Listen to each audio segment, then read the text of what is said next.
This is TWiT. Email's 50 years old. Did you celebrate email's 50-year birthday? By throwing my deleting computer out all the my window emails. Yes. How do you celebrate exactly? Do you delete all your emails or do you create more emails? I hate to get, because there, there's, I don't want to get into it because poor Masnick had to go through this. There's one guy, I don't want to say his name, who claims that he invented email and goes after anybody who says somebody else did. So I ain't going there. I don't want to get sued by him.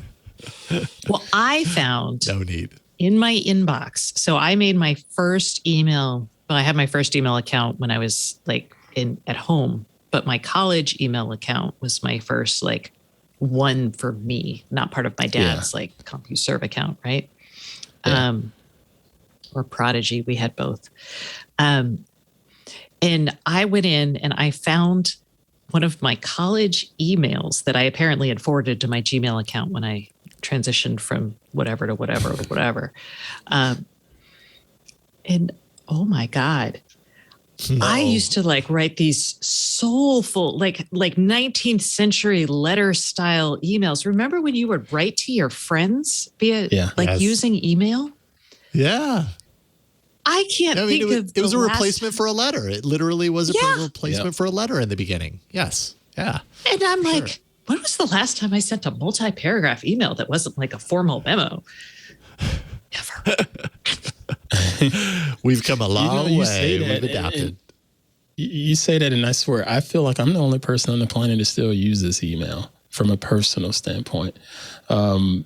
People are accessible through social media, and that's great. But it can only go so far on social media, in my experience. There are some things that are personal I don't want to put out there, and I tend to tell people, hey, either call me, they know who they are, or shoot me an email and we can chit chat and whatnot. And when I say email, it's almost like I could see the deer in headlights a reaction from them, because they're like, email? What is email? Oh, that's where I send spam. Right. Got it. Yeah. I mean, I sent people like the last heartfelt email I sent was to one of my friends about a year ago when their father passed. And it was just to sum up, it was basically in lieu of a card, because Lord only knows where, her physical address, but, just reminiscing about her dad and, but it felt personal, but like, that's like the last, and that was a special occasion. So, ugh. Yeah. Do you all know people beyond your PR list and work list that actually check their email regularly? Like if I send an email to this or that person, check it and do something about it are two very different questions. Yeah, good point. My daughter doesn't check her email, except she has a personal email and she has a school email. She checks her school email every day and they actually put a time frame, like no assignments after 8. So that's good, because she checks it at 8 o'clock. That's and then nice. Never again. In her personal email, she checks like maybe once a week. Wow. I'm in my inbox every day. And I finally got it down to the inbox 0 status that all of you are going. No. I finally got it down, but I still check it every day for random messages from people that I haven't talked to in a while. And it's nice when I see those. But yeah, most of the time it's a bunch of spam and other gibberish in there that I don't care about. Yeah, I only still check it every day.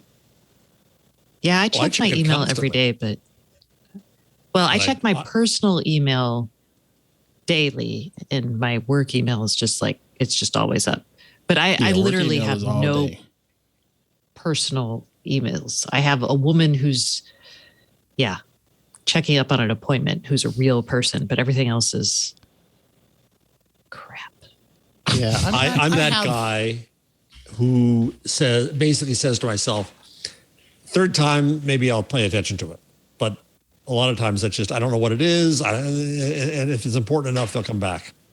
Or it'll become your email is important, as a journalist. you'll send it 3 times. I mean, I can't. Students and deans, I've got to pay attention to. Students, I always pay attention to. But when I screw up that, I feel very embarrassed. But other than that.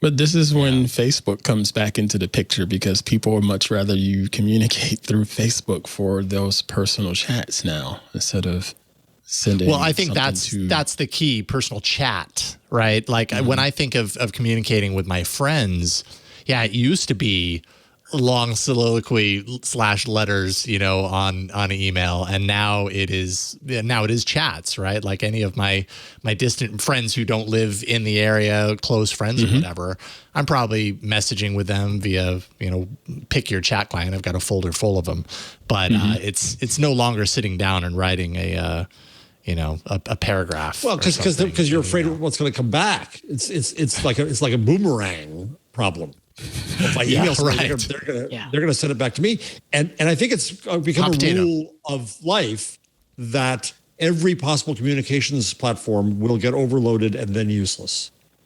Right? We don't answer our phones anymore. We don't want email anymore. We dread having Slack messages. People find our text and it's too much. Leave me alone. It's a lot. Do you think there's more anxiety with email versus those messaging apps, Mr. Jarvis, especially when you have the people that's on the iOS platform versus the Android platform, and you have, the green bubble versus the blue where I'm bubble? a second-class citizen. Right. Right. You don't have any of that with email. It's just type it up and send it. And there's a brilliant guy named Bob Wyman who used to be at Google, who instructed me one day, and he said the problem with email, Jeff, is from I said I can point to an email broke. It's the very first day when they said to make it sender controlled, and we've talked about this in relation to Google Plus, because Google Plus put on extra layers of receiver control, which for a while made it much better and nice. But anything that's sender controlled is going to get spammed and it's going to become useless. But we can still sign up for different newsletters and things like that. Oh, newsletters. Oh, my God. Who would actually sign up for a newsletter? More email? Jeff, I have a hard time. Shut your face. I'm making a joke. I do sign up for newsletters, but there's a limited number, right? Yeah. Right. And you go to the ones that are valuable, like Stacey's.